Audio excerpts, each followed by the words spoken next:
Alors, dans cet exercice, on nous donne un cercle de son trou et de rayon 3 cm et 3 points du cercle dont on connaît ces angles-là. Donc, c'est les points I et N. On sait que l'angle IOM vaut pi sur 4 radians, l'angle ION vaut 5 pi sur 6 radians, et on sait que le point M appartient à l'arc IN.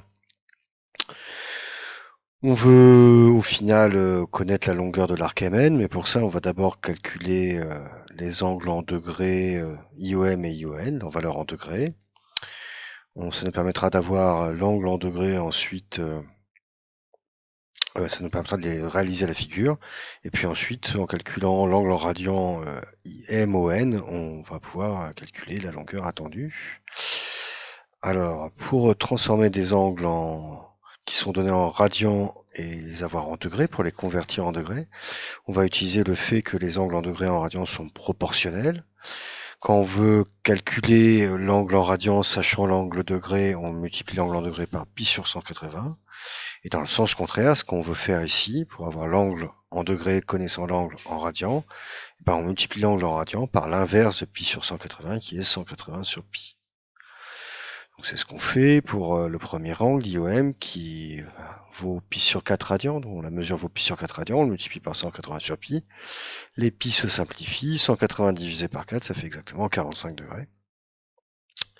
Et puis le deuxième angle, qui vaut 5 pi sur 6 radians, en le multipliant par 180 sur pi.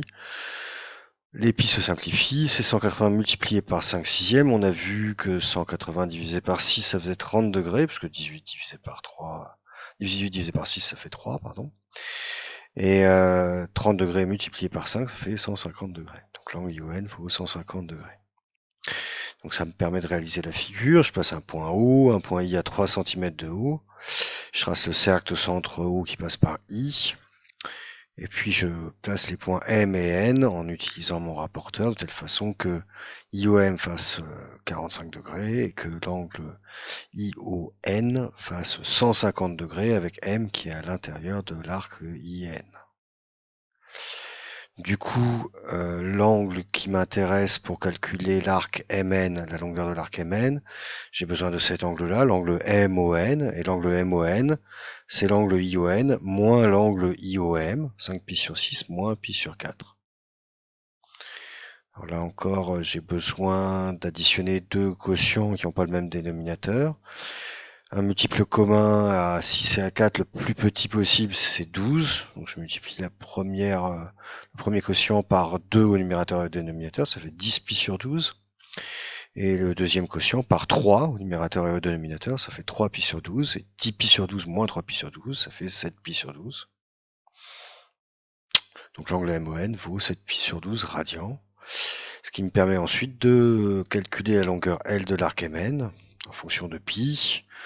Pour avoir une valeur exacte, hein, on laisse pi sous la forme de l'écriture en lettres grecques. Donc on utilise de nouveau cette formule. La longueur de l'arc, c'est petit l qui est égal au rayon du cercle multiplié par l'angle donné en radians, donc R fois alpha. Donc le rayon du cercle 3 cm, 7 pi sur 12, la mesure de MON en radians.